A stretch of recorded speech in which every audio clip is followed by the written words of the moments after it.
Hello बच्चों, सभी को नमस्कार। चैप्टर नंबर कौन सा चैप्टर चला बच्चों? ये 12th।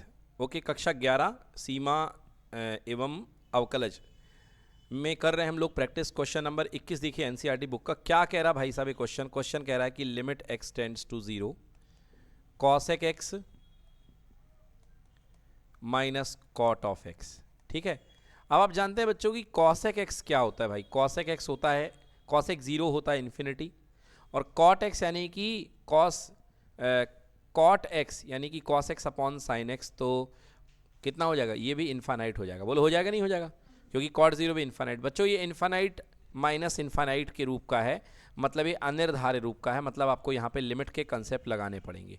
चलिए आइए सॉल्व करते हैं। तो कैसे बनाएंगे इसके limit? Limit x tends to 0। बेटा आप कॉसेक एक्स को क्या लिख सकते हो? 1 अपॉन, और कॉट एक्स को लिख सकते हो cos x upon sine x. ठीक है बच्चों, तो ये बन गया limit x tends to 0 1 minus cos x ऊपर आ गया, और अपॉन में क्या आ गया? Sine x. ठीक है, तो limit x tends to 0 1 minus cos x का फॉर्मूला होता है 2 साइन स्क्वायर एक्स बाई 2, और साइन एक्स का फॉर्मूला होता है 2 साइन एक्स बाई 2 कॉस का एक्स बाई 2। बोलो ठीक है, 2 से 2 क्या हो गया? कैंसिल। एक साइन एक्स बाई 2 से एक साइन एक्स बाई 2 क्या हो गया?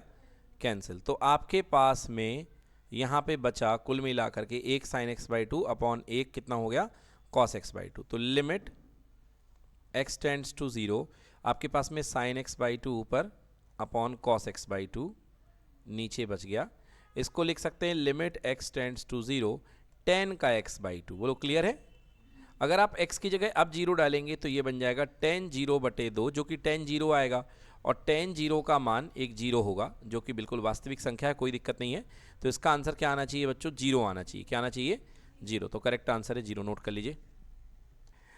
चलिए बच्चों देखिए अगला सवाल है, सवाल नंबर 28वां। कह रहा है कि आपके सामने एक फलन दिया गया है, और कह रहा है कि अगर फलन पर सीमा का मान फलन पर 1 के मान के बराबर हो तो a तथा b का मान ज्ञात करिए। ठीक ना, ये कह रहा है कि, ये तो लिख लिया ना आप लोगों ने। कह रहा है कि अगर फलन पर सीमा का मान, देखो भैया x बराबर 1 पर सीमा का मान जो है किसके मान के बराबर हो? f1 के। f1 के मतलब फलन पर 1 के मान के बराबर हो, तो बताइए कि a और b के मान क्या संभव होंगे। ठीक ना बच्चों, मैंने आपको बता दिया कि x इक्वल टू a पर सीमा का अस्तित्व कब होता है। मैंने आपको क्या सिखाया अभी तक? मैंने आपको ये सिखाया कि अगर कोई बिंदु x बराबर a है और x बराबर a पर सीमा का अस्तित्व x बराबर a पर दिए गए फलन की सीमा का अस्तित्व होगा यदि, कब होगा? x बराबर a पर सीमा का अस्तित्व कब होगा? जैसे मान लीजिए कोई बिंदु a है और इस पर सीमा का अस्तित्व कब होगा? जब a पर, ये क्या कहलाती है? बाईं सीमा, क्योंकि आप यहां पर जो x का मान लेके आओगे वो a से कम लेके आओगे। बोलो हाँ है ना? जब a पर बाईं सीमा बराबर a पर, यहां पर बड़ा मान लेके आओगे। बोलो हाँ, तो ये x है तो ये मान क्या होगा? a plus h। a पर बाईं सीमा बराबर होगी a पर दाईं सीमा के। बोलो क्लियर कि नॉट क्लियर? दाईं सीमा के क्या होगी? बराबर होगी। a पर बाईं सीमा को क्या कहते हैं? f of a minus h, और a पर दाईं सीमा को क्या कहते हैं? f of a plus h। समझ में आ गया? तो अगर ये स्थिति बन रही है, दोनों सीमाएं बराबर आ रही हैं, तो आपका सीमा का मान अस्तित्व में होगा। सीमा का मान अस्तित्व में होगा, दोनों के मान समान होने चाहिए। ठीक है ना? क्लियर हो गया? इसी को अपन बोलते हैं, इसको आगे सॉल्व करते हैं तो ये बनता है लिमिट, इसको 26 सीमा को मालूम क्या कहते हैं? Limit x tends to a के पीछे की तरफ वैल्यू fx, और इसको क्या बोलते हैं? Limit x tends to a plus fx। बेटा अभी तक मैंने ये नहीं बताया था आप लोग को, ये भी लिख लेना। इसको बोलते हैं a के जस्ट पीछे। देखो बाईं सीमा मतलब a के पीछे के मान लेके आओगे, और दाईं सीमा मतलब a के आगे के मान लेके आओगे ना। इसका नोटेशन है कि ये भी होता है। एक लाइन और बताता हूं बच्चों, ये क्या था? ये था सीमा का मान आपने पूछा कि अस्तित्व हुआ कि नहीं हुआ। ये स्थिति ऐसी थी कि 2 तारीख को कोई बच्चा नहीं आया था, है ना, कोई टीचर नहीं आया था 2 तारीख को, समझ गए। और टीचर ने अगले दिन 3 तारीख को आकर के पूछा इधर वाले से, आजू वाले से, बाजू वाले से कि 2 तारीख के आजू वाला यानी 2 + h, ये बताओ 2 नंबर पे कौन बैठा था, तुम्हारे जस्ट बाजू में कौन बैठा था। सर उसने बोला सर k बैठा था। ओके, मतलब इसने जवाब दिया कि सर k बैठा था। फिर 2 - h से पूछा बाईं सीमा से, ये बताओ कि तुम्हारे दाएं तरफ कौन बैठा था, इसने भी बोला k बैठा था। मतलब बच्चों f बराबर 2 - h, 2 के पीछे वाले ने भी बोला कि कौन बैठा था, k, और 2 के आगे वाले ने भी बोला कौन बैठा था, k। क्लियर कि नॉट क्लियर। यहां तक तो बात थी कि सीमा का अस्तित्व है। अब आता है एक नया टर्म जिसको बोलते हैं सातत्य। क्या बोलते हैं, और ये आ जाता है क्लास 12th में। एक लाइन का सीमा आपकी मान लीजिए कि 4.5 नंबर, 4 नंबर का सवाल आया है तो 3.5 नंबर सीमा के हैं और 0.5 नंबर ये लाइन लिखने के। सातत्य, सातत्य का मतलब कंटिन्यूअस, कंटिन्यूअस मतलब लगातार। तो अब बाएं और दाएं से तो पूछ ही रहे थे, अब टीचर अगले दिन पूछेगा 2 से, क्यों भाई 2 नंबर पे जो बैठा हुआ छात्र था जब वो अगले दिन स्कूल आएगा, क्यों कल तुम आए थे, हाँ सर हम आए थे, तुम कौन से नंबर की सीट पे बैठे थे, सर हम k नंबर की सीट पे बैठे थे। समझ में आया। मतलब अब क्या हो रहा है कि 2 के पहले वैल्यू, 2 के आगे वैल्यू, और खुद 2 की गवाही भी लगेगी उस बिंदु पर, और 2 का मान अगर तीनों क्या है, बराबर है, मतलब दाईं सीमा बाईं सीमा फलन का मान बराबर है, तो दिया गया फलन क्या होगा, उस बिंदु पर संतत्य होगा। क्या होगा, संतत्य होगा या सतत होगा, है ना, कंटिन्यूअस होगा, लगातार होगा। समझ में आ गया कि नहीं आया। तो मतलब आप जनरल रूप में कह सकते हो कि दिया गया फलन, ये क्लास 12th के लिए मैं तो कहूँगा अभी से लिख लो और सारे क्वेश्चन भी कर डालो 12th क्लास के भी। दिया गया फलन x बराबर a पर सतत होगा, संतत होगा, संतत यानी कंटिन्यूअस। कब होगा, कब होगा भाई, जब a पर बाईं सीमा f a - h बराबर a पर दाईं सीमा f a + h बराबर f ऑफ a। ठीक है ना। इसको क्या लिखते हैं, limit x tends to a के पीछे फलन की सीमा, limit x tends to a + a के आगे फलन की सीमा बराबर कितना, f ऑफ a। बेटा ये पूरा का पूरा पोर्शन आपका 12th क्लास के 4 नंबर हैं, जिसमें से 3.5 नंबर आपके 11th के हो जाते हैं, केवल 0.5 लास्ट वाली लाइन के होते हैं। अभी देखते हैं, है ना। चलिए नोट करिए इस पॉइंट को। अब ये सवाल कह रहा भाई साहब, देखिए एक्चुअली ये सवाल अब क्लास 12वीं में क्या आएगा भाई, कह रहे हो आप कि सीमा का मान फलन के उसी बिंदु पर, जिस पर सीमा निकाल रहे हो उसी पर आप फलन का मान बराबर कहला रहे हो। मतलब सीधी सीधी बात, क्लास 12th में यही क्वेश्चन आएगा कि दिया गया फलन अगर 1 पर सतत है तो बताइए a और b का मान क्या है। तो यहां पे मैं क्लास 12th वाला क्वेश्चन लिख देता हूं। देखिए 12th में क्या आएगा, दिया गया फलन x बराबर 1 पर सतत है तो a तथा b का मान ज्ञात कीजिए। बोलो ठीक है, ये बोलेगा a तथा b का मान ज्ञात कीजिए। ठीक है बच्चों, अगर दिया गया फलन अपने पास में, दिया गया जो फलन है वो सतत है, ठीक है ना, किस पर, x बराबर 1 पर, तो a तथा b का मान ज्ञात कीजिए। अच्छा यहाँ क्या दे रहा है, कह रहा है कि x की 1 पर सीमा का मान f ऑफ 1 के बराबर है। भाई ये सातत्य की ही तो शर्त है कि नहीं है, मुझे बताओ। सातत्य की तो शर्त है कि सीमा का मान उस बिंदु पर फलन के मान के क्या होता है, बराबर। तो इनडायरेक्टली भाई साहब आपसे 12th का ही क्वेश्चन करवा रहा है। समझ गए कि नहीं समझे। यदि मैं लिखूंगा इसमें कि अगर मैं 12th के हिसाब से लिखूंगा तो लिखूंगा फलन f(x) बिंदु x बराबर 1 पर, कौन है भैया, बिंदु x बराबर 1 पर सतत होगा, सतत होगा। यदि, कब होगा भैया सतत, सतत होने का क्राइटेरिया है कि सीमा का मान, ये देखो ये दोनों सीमा का मान, दाईं और बाईं सीमा का मान फलन बिंदु पर फलन के मान के क्या होना चाहिए, बराबर। और बच्चों ये a माइनस यानी बायां है, a प्लस यानी दायां है, और आप इन दोनों की जगह मर्ज करके ये भी लिख सकते हो, ना बायां ना दायां, लिमिट एक्सटेंड्स टू ए, बायां दायां हम बाद में कर लेंगे, फलन की ए पर सीमा निकालो, क्योंकि ये कह रहा है चलो एक्स एक्स ए की ओर चलो, एक्स ए की ओर चलो, बट ये नहीं बता रहा कि कहाँ से चलो, दाएं से चलो बाएं से चलो वो बात की बात है, मगर एक्स ए की ओर चलो। तो दोनों को मिला के एक्स ए की ओर चलो लिख सकते हैं कि नहीं लिख सकते? लिख सकते हैं, बराबर एफ ए। आप ध्यान से देखो यहाँ पे यही लिखा हुआ है जो सवाल है, इसमें ये देखिए, एक पर सीमा बराबर एक पर फलन का मान। तो बिंदु एक पर सतत होगा यदि क्या, जब सीमा का मान, एक पर सीमा का मान, एफ एक्स की एक पर सीमा का मान एफ एक के क्या होगा, बराबर होगा। ठीक ना, ये मैं 12th के हिसाब से कर रहा हूँ ये क्वेश्चन, यहाँ तो आपको दिया गया है ऐसा, यहाँ तो खुद ही दिया गया, मतलब यहाँ तक की लाइन 12th में बस इतनी लाइन आप लिखोगे। चलो अब हल करते हैं भाई साहब। अब एक पर सीमा का मान निकालना है, अर्थात अब इसको थोड़ा एक्सप्लोर करके लिखो भाई। एक पर चलने के दो तरीके हैं, एक एक के आगे से चलेंगे, एक एक के पीछे से, अर्थात एफ ऑफ एक प्लस एच दाई सीमा बराबर एफ ऑफ एक माइनस एच, बोलिए हाँ, बराबर एफ ऑफ 1। क्लियर कि नॉट क्लियर?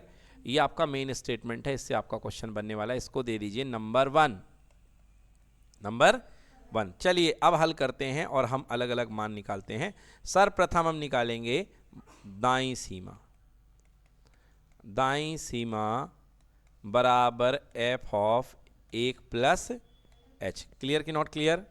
इसी को क्या लिखते हैं, लिमिट एक्स टेंड्स टू 0 के आगे 0 नहीं चलेगा, यहाँ 1 चलेगा, क्योंकि आपका बिंदु एक है। क्या है? बिंदु एक है, एक के आगे फलन का मान एफ एक्स। मुझे देख के बताओ बच्चों, कौन सा फलन लगेगा, सबसे ऊपर वाला, बीच वाला या नीचे वाला? बोलो बोलो बोलो। देखो बोलोगे नहीं तो गलत बात है। तो भैया सबसे देखिए यहाँ पे एक के आगे एक कैटेगरी ये दे रही, हाँ है ना, तो एक से बड़े के लिए फलन यही ना हुआ, तो क्या लगेगा, b माइनस ए एक्स, बी माइनस ए एक्स। ठीक है ना। अब ये इसकी एंट्री करानी है आपको h की, तो लिखोगे x की जगह क्या पुट करोगे, 1 प्लस एच, है ना, तो यहाँ लिखेंगे x बराबर 1 प्लस एच। अगर x दौड़ लगाएगा एक की तरफ तो h दौड़ लगाएगा किसकी तरफ? चलो तो दाई सीमा आ जाएगी अपने पास में, तो f ऑफ 1 प्लस एच क्या बन जाएगा, बोलो, limit h tends to 0, limit h tends to 0, b minus a और ब्रैकेट में 1 प्लस h। बोलो ठीक है कि नहीं है? ब्रैकेट लगा दो, लिमिट h टेंड्स टू 0, खोल दो बेटा इसको, b माइनस a और माइनस का कितना, ah, और ये पूरा का पूरा 0 हो जाएगा, ah, h की वैल्यू 0 डालने पे। तो बोलो बाई सीमा कितनी है, दाई सीमा कितनी आ गई, b माइनस ए आ गई दाई सीमा। अब हम निकालते हैं बाई सीमा। क्या निकालते हैं? बाई सीमा। दाई सीमा तो आ गई है, ब्लू कलर से मैं निकालता हूँ बाई सीमा। नाउ बाई सीमा बराबर एफ ऑफ 1 के पीछे 1 माइनस एच, 1 माइनस एच बराबर लिमिट एक्स टेंड्स टू 1 के पीछे, बोलो भैया फलन पुट करना है, लिमिट एक्स टेंड्स टू 1 के पीछे कौन सा फलन, ऊपर वाला या नीचे वाला? ऊपर वाला या नीचे वाला? ऊपर वाला, b प्लस ए एक्स, बी प्लस ए एक्स, बी प्लस ए इंटू कितना, x, हाँ या ना। अब क्या पुट करोगे, x बराबर 1 माइनस एच, 1 माइनस, क्योंकि 1 के पीछे चलना है ना, बोलो हाँ या ना। अब 1 के पीछे से आ रहे हो, x बराबर 1 माइनस एच, बोलिए।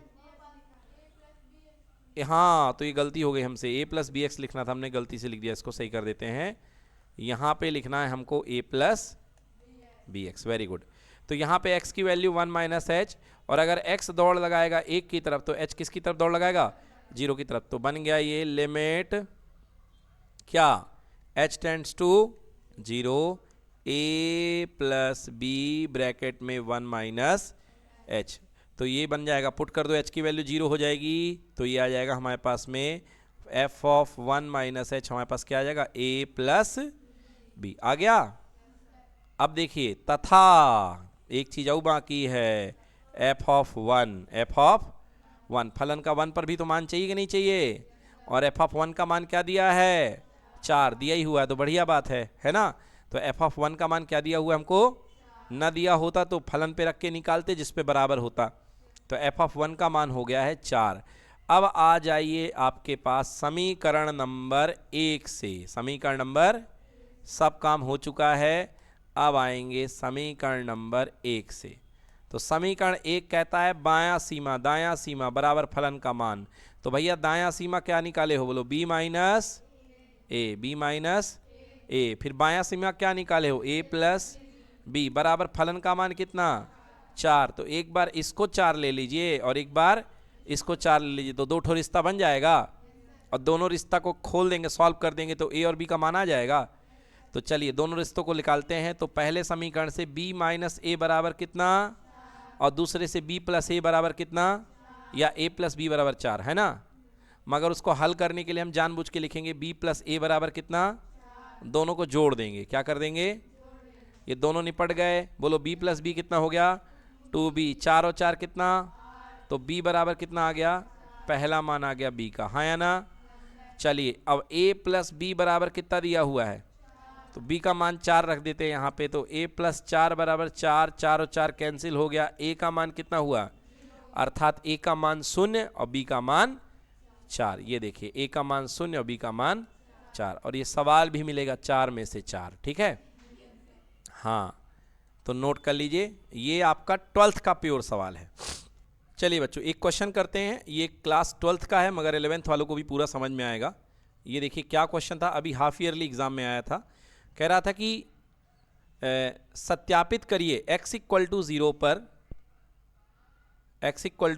पर फलन fx बराबर x square into sign 1/x जब x की वैल्यू 0 के बराबर नहीं है, ठीक है। और यहाँ पे 0 कब, जब x बराबर 0 है।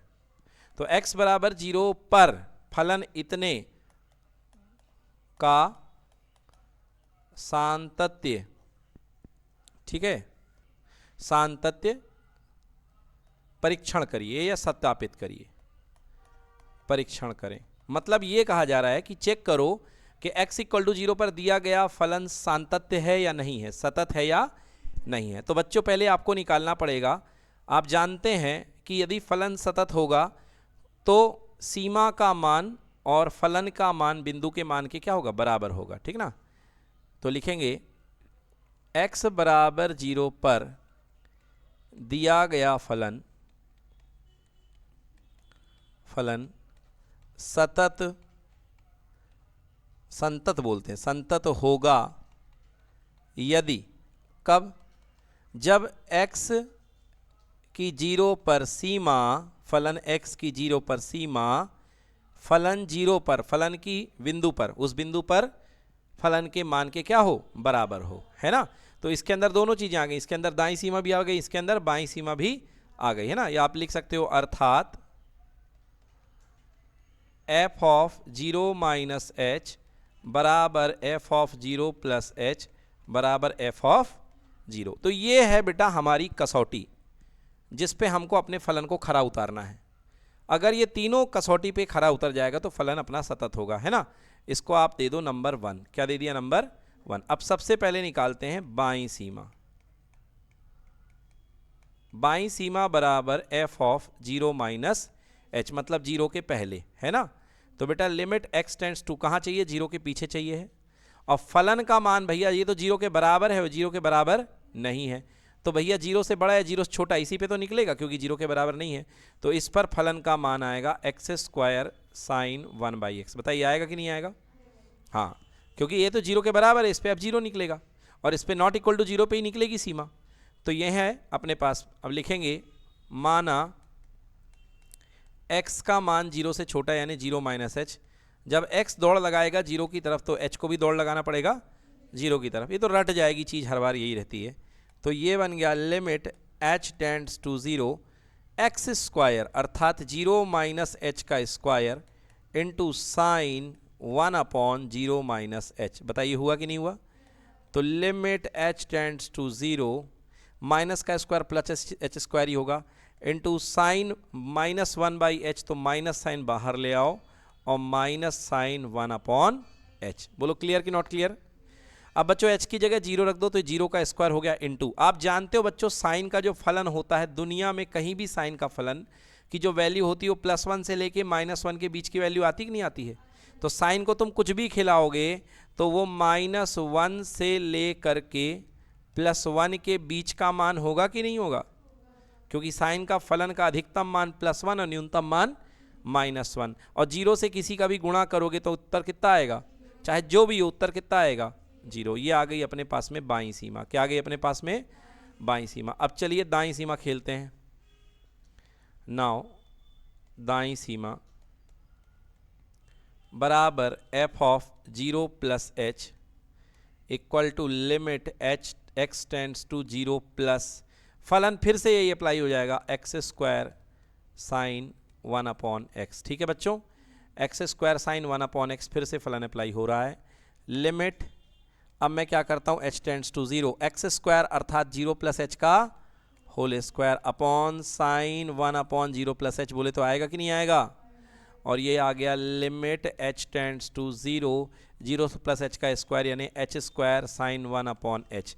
अगर वैल्यू पुट करोगे तो बेटा ये 0 इंटू फिर से साइन 1/0, और साइन का मान पता है +1 से लेके कहाँ? -1, तो -1 से +1 के बीच का कोई मान। बोलो हाँ या ना? और 0 से गुणा करोगे कितना आ गया? 0। देखिए दाईं सीमा भी आ चुकी है 0, बाईं सीमा भी आ चुकी है 0। अब फलन का मान निकालते हैं, लिखेंगे अब तीसरा पार्ट, अब f0। अरे वाह, फलन पर 0 का मान खुद ही दे रखा है 0, मेहनत भी नहीं करनी पड़ेगी। f0 बराबर कितना हो गया? 0। तो स्पष्ट है f ऑफ 0 माइनस h बाईं सीमा बराबर दाईं सीमा बराबर बिंदु पर फलन का मान। हाँ या ना? अतः है f(x) किस पर? x इक्वल टू 0 पर क्या होगा? संतत होगा। क्या होगा? संतत होगा। समझ में आ गया? देखिए जिस बिंदु की बात होगी उसी बिंदु की बात होगी कि उस दिन तुम आए थे स्कूल में कि नहीं आए थे। समझ गए? अभी इसमें 0 तारीख को पूछा गया है तो ऐसा नहीं कह सकते हर जगह, केवल किस बिंदु पे, उस दिए गए बिंदु पे सतत होगा। ठीक है, नोट करिए बच्चों। अगला टॉपिक स्टार्ट करते हैं, हेडिंग डालिए अगले टॉपिक की, प्रथम अवकलज, प्रथम सिद्धांत से अवकलन। हाँ बंद करो अच्छे से। प्रथम सिद्धांत से अवकलन याद करना है आपको बच्चों। प्रथम सिद्धांत से अवकलन, अब हम अवकलन करने जा रहे हैं, जो आपने थोड़ा फिजिक्स में सीखा होगा। अवकलन करते हैं, कैसे अवकलन करते हैं, है ना? अवकलन का मतलब समझ लो। सबसे पहले अवकलन का मतलब ये होता है, जैसे आपके पास में कोई फलन दिया है y बराबर fx, y जो है x का फलन है, ठीक है? तो इसका x के सापेक्ष अवकलन, x के सापेक्ष अवकलन, x के सापेक्ष अवकलन क्यों करोगे? क्योंकि बेटा y जो है वो है परतंत्र चर। y कैसा चर है? परतंत्र चर है। और x कौन सा है बेटा? स्वतंत्र चर। समझ में आया कि नहीं आया? x कौन सा चर होता है? स्वतंत्र चर। मतलब x बदलेगा उसके हिसाब से y बदलेगा, x बदलेगा उसके हिसाब से y बदलेगा। तो अगर x में परिवर्तन करोगे तो y में परिवर्तन कैसे हो रहा है, इसको नापने के लिए x के सापेक्ष अवकलन किया जाता है। तो x के सापेक्ष अवकलन को लिखते हैं हम, क्या लगाएंगे? d/dx। ये अवकलन का चिन्ह है। d/dx मतलब कि x के सापेक्ष अवकलन, किसका? y का। तो ये बन जाएगा, इसको बोलेंगे हम, यहाँ भी जब लगाए तो यहाँ भी लगाओ, तो d/dx किस में लगा? fx में, और इसी को बोलते हैं dy/dx, और ये बन जाता है f'(x). ठीक है ना? x के सापेक्ष y का अवकलन, किसका? y का अवकलन। मतलब x के सापेक्ष y का बदलाव, x के सापेक्ष y का बदलाव। समझ में आ गया? इसी को बोलते हैं अवकलन, कि कोई राशि, परतंत्र राशि स्वतंत्र राशि के सापेक्ष में कैसे बदल रही है, कैसे बदल रही है। इस बदलाव की मात्रा को नापने के लिए अवकलन किया जाता है। तो अवकलन एक्चुअली है कुछ नहीं, केवल ये बदलाव की मात्रा देता है, बदलाव की मात्रा, है ना। बदलाव किस तरीके में, किस दर से हो रहा है, ये बदलाव की मात्रा आपको अवकलन देगा। तो ये अब हमारे ये तो हो गई अवकलन का परिभाषा। अब हम लोग को जो अवकलन करना है, अवकलन का सूत्र आता कहाँ से है? अवकलन का सूत्र आता है प्रथम सिद्धांत से, प्रथम सिद्धांत से। और प्रथम सिद्धांत क्या कहता है कि कोई फलन f(x) है, उसका जो अवकलज होता है f'(x), वो क्या होता है बच्चों? याद करो और बोलो, limit h tends to 0 f(x + h minus f(x) upon h।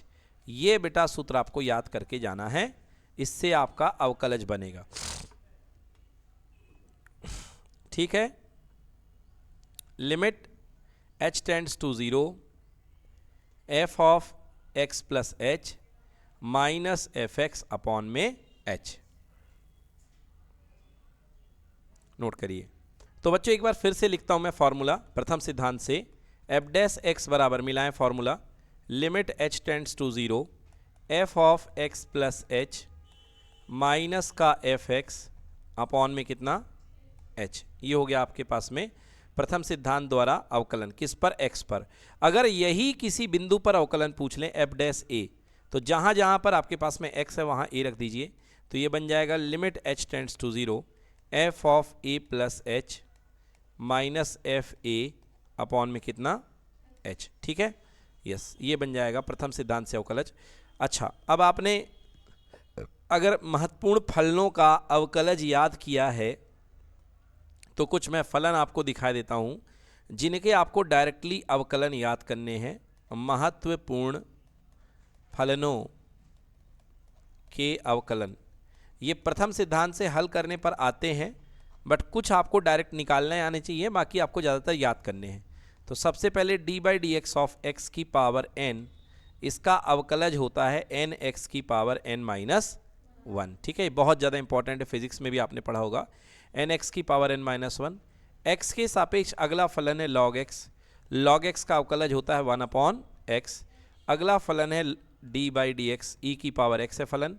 e की पावर x को हम लोग चरघातांकी या e की एक्सपोनेंशियल फंक्शन बोलते हैं। इसका अवकलन e की पावर x ही होता है। फिर d/dx ऑफ बच्चों a की पावर x, इसका अवकलन होता है a की पावर x log a। फिर d/dx ऑफ sin x होता है, तो sin x का अवकलन होता है cos x। d/dx of cos x होता है, cos x का अवकलन होता है minus sin x। d/dx of tan x, tan x का अवकलन होता है sec² x। और d/dx of sec x, sec x का अवकलन होता है sec x tan x। और d/dx ऑफ cot x का होता है माइनस cosec² x। और d/dx ऑफ cosec x होता है minus cosec x cot x। ठीक है बच्चों, ये नोट करिए। तो बच्चों ये थे महत्वपूर्ण फॉर्मूले। अब आइए देखते हैं किस प्रकार से ये फॉर्मूले बनते हैं, फिर समझ में आएगा कि किस तरीके से हमको ये लगाना है। सबसे पहले मैं आपको कह रहा हूं प्रथम सिद्धांत द्वारा, प्रथम सिद्धांत द्वारा f(x) बराबर x की पावर n का अवकलज ज्ञात करें, अवकलज ज्ञात करें बच्चों। ठीक है, अब आपको सबको पता है बच्चों कि अगर आपके पास में f(x) x की पावर n होता है तो इसका अवकलज f'(x) क्या आता है? बोलो, n x की पावर n-1 है। अब मैं ये फॉर्मूला बना रहा हूं, ये फॉर्मूला आता कहां से? देखो बच्चों, तो दिया है, हल शुरू हो गया। दिया है, क्या दिया है भैया? f(x) बराबर x की पावर n, है ना। तो f(x + h) चाहिए आपको। f(x + h) क्या होगा? x + h की होल पावर n। पक्की बात, f(x + h) = x + h की होल पावर n। अब आपको चाहिए है dy/dx। तो मैंने क्या सूत्र बताया? dy/dx बराबर limit h tends to 0 f of x plus h minus f x upon में कितना बेटा एच, ठीक है ना। तो limit h tends to 0, f of x plus h की जगह क्या एक्स प्लस एच की पावर एन आएगा इस सवाल में? नहीं आएगा। और क्या यहाँ पे x की पावर n आएगा, अपॉन में h आएगा। अब मैंने आपको बाइनोमियल थ्योरम पढ़ाई कि नहीं पढ़ाई? अरे बोलो द्विपद प्रमेय, द्विपद प्रमेय इसको खोल दो, है ना। चलिए इसको खोलते हैं, बोलिए। फर्स्ट x की पावर कितना n, फिर देखो NC1 पहले में NC0 आता है ना, दूसरे में क्या आता है NC1, x की पावर n-1 और h की पावर में कितना 1, हाँ या ना। फिर NC2, x की पावर में n-2 और h की पावर में कितना लास्ट में आएगा h की पावर कितना n, आएगा कि नहीं आएगा, ब्रैकेट बंद, और यहाँ पे x की power n whole divide by कितना बचा h, x की पावर n से x की पावर n कैंसिल हो गया कि नहीं हुआ? नहीं आया समझ में बेटा? कॉमन ले लो ना, देखो ये कॉमन ले लो, कैंसिल कर दो ये, हाँ है ना। हाँ अब देखो यहाँ पे अगले स्टेप में लिमिट h टेंड्स टू 0 है कि नहीं है, लिमिट h टेंड्स टू अपने पास में 0 है। अब अपने पास में देखो यहाँ पर पूरे में से अगर मैं h कॉमन ले लूँ, क्या कॉमन ले लूँ h, तो NC1 x की पावर n अकेला बचेगा कि नहीं बचेगा? NC1 हमेशा क्या होता है, n होता है कि नहीं होता, तो ये हो गया n, क्या हो गया n, और x की पावर कितना बचा n-1, पक्की बात। फिर अगले में NC2 बचेगा कि नहीं बचेगा, और x की पावर n-2 और 2h थे तो 1h बाहर ले आया तो 1h बचेगा कि नहीं बचेगा। ऐसे सब में h की पावर बचती जाएगी कि नहीं बचेगी, और लास्ट में h वाले की पावर n-1 बचेगी कि नहीं बचेगी, और होल डिवाइड बाई कितना h से h क्या हो गया। अब देखो h की वैल्यू कितनी 0 है, पुट करेंगे तो ये वाला टर्म 0 हो जाएगा, अगला भी 0 हो जाएगा, क्योंकि सबके पास h सबके सब 0 हो जाएंगे। केवल क्या बचेगा n(x) की पावर n-, ये आ गया dy बाई dx। नोट कर लें, ये था प्रथम सिद्धांत से अवकलज, डन। चलिए देखिए एक अगला सवाल देखते हैं, लिखिए प्रथम सिद्धांत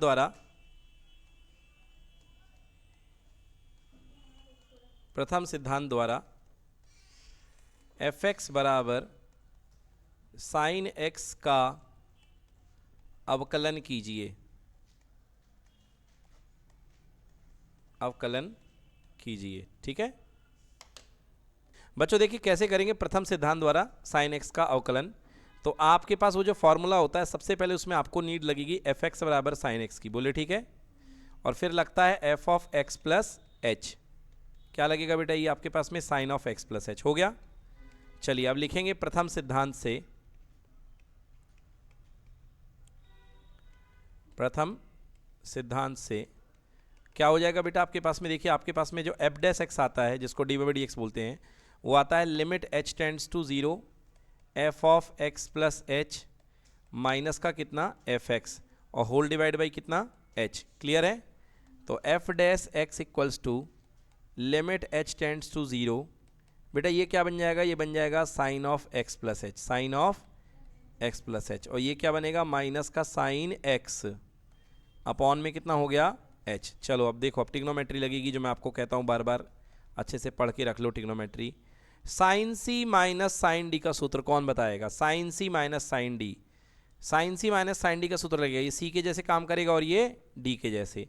तो sine c minus sine d का सूत्र आपको बनना चाहिए, कोई बोलेगा 2 sine c minus d by 2 cos of c plus d by 2, ये होता है फॉर्मूला, ठीक है नहीं है, ठीक 2 sine c minus d by 2 cos of c plus d by 2। तो बेटा 2 साइन सी माइनस डी यानी सी की जगह x प्लस एच, डी की जगह x अपॉन में 2 और cos of c plus d यानी x प्लस एच बाई 2 और होल डिवाइड बाई कितना h, ठीक है बच्चों। चलो ये x से ये x क्या हो गया कैंसिल, ठीक है। तो क्या बन गया ये हमारे पास में limit h tends to 0 2 sine h by 2 cos 2x plus h by 2, बोलो हाँ ना, अपॉन में कितना है h। मुझे ये बताइए मैं इस 2 को इसके नीचे लिख सकता हूँ क्या, कोई प्रॉब्लम तो नहीं है भाई, नीचे कूद के तो ऊपर ही हो जाएगा ना, बोलिए यस और नो। अब ये बन गया लिमिट h टेंड्स टू 0 और ग्रुप कर लो साइन h/2 अपॉन h/2 और limit h tends to 0 cos of 2x plus h upon 2। चलो लिमिट पुट करो बच्चों, याद आया स्टैंडर्ड लिमिट में इसकी वैल्यू 1 होती कि नहीं होती? साइन थीटा अपॉन थीटा कितना होता है 1 इंटू कॉस पुट कर दो, कॉस ऊपर आ गया 2x प्लस 0 अपॉन 2, 2 से 2 क्या बच गया cos x। तो sin x का अवकलन क्या होता है cos x। क्लियर हुआ कि नहीं हुआ? नोट कर लीजिए। हाँ चलिए बच्चों हेडिंग बनाइए, लिखिए अवकलन के नियम। अब हम सूत्र पर आधारित अवकलन करेंगे, प्रथम सिद्धांत से नहीं, सीधे सूत्र से। किससे करेंगे? सीधे सूत्र से। तो उन पर नियम लिखेंगे। लिखिए नंबर 1, अगर आप कर रहे हो अवकलन d/dx ऑफ कांस्टेंट यानी कि अचर का, किसका? अचर का। कांस्टेंट कहते हैं इसी को, अचर कहते हैं। तो बेटा d/dx ऑफ, जैसे मान लो कोई नंबर है k या d/dx ऑफ कोई नंबर है 3, कांस्टेंट में कभी कोई बदलाव नहीं होता और जिनका बदलाव नहीं होता उनका बदलाव कितना होगा? शून्य। कितना होगा बदलाव? शून्य। लिख लीजिए कांस्टेंट का अवकलन 0। अगर d/dx ऑफ, अगर आपके पास में कोई कांस्टेंट है और वो फलन के साथ चिपका हुआ है तो कांस्टेंट को बाहर लाइए और किसका अवकलन कीजिए? फलन का। बोलो समझ में आया नहीं है? कांस्टेंट को बाहर ले आएंगे और किसका अवकलन करेंगे? फलन का। एग्जाम्पल भी देख लो, पहले देख लो बाद में लिख लेना। d/dx ऑफ यदि मान लो लिखा है 3x², क्लियर? तो बच्चों 3 बाहर आ जाएगा और d/dx किसका होगा? केवल x² का। तो 3 बाहर आ गया, x² का कितना होगा बेटा? 2x। कितना होगा? 2x, क्योंकि n x की पावर n-1, तो 2x की पावर 1 को हम 2x लिखेंगे और 3 2 जा कितना हो गया? 6x। तो इसका अवकलन हो गया 6x। ठीक है ना? तो नोट करिए।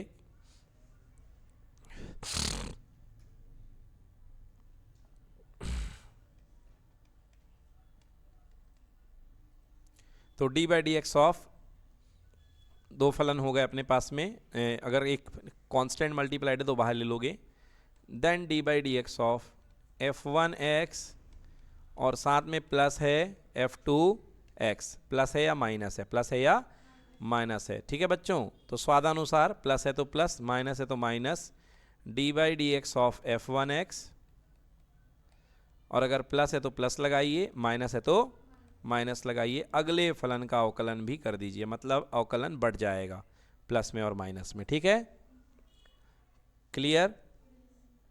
चलिए नेक्स्ट पंगत rule, d/dx of f1x into f2x। ठीक है, दो मित्र जाते हैं, पहले f2 इंतजार करेगा, किसका अवकलन होगा? f1 का। किसका अवकलन होगा? f1 का। फिर f1 अगर इंतजार करेगा तो किसका अवकलन होगा? f2 का। क्लियर कि नॉट क्लियर? बन जाएगा। पांचवा और आखिरी rule, d/dx of f1x upon f2x। देखिए दो फलन है, एक छत पे है एक नीचे है। फल गिरेगा पहले किसको मिलेगा? छत वाले को। किसको मिलेगा? छत वाले को। तो f2 वाला बैठाल दीजिए, f1 वाले को फल खिलाइए, उसका अवकलन कर दीजिए। बोले क्लियर कि नॉट क्लियर? क्लियर कि नॉट क्लियर? अब थोड़ा सा कम हो जाएगा फल खाने के बाद तो लगा दो माइनस। अब f1 बाहर वेट करेगा और किसको अवकलन मिलेगा? f2 को। और नीचे भूल मत जाना f2x का होल स्क्वायर। कराया था नहीं मैंने आपको? यस, तो ये है डिवीजन का नियम।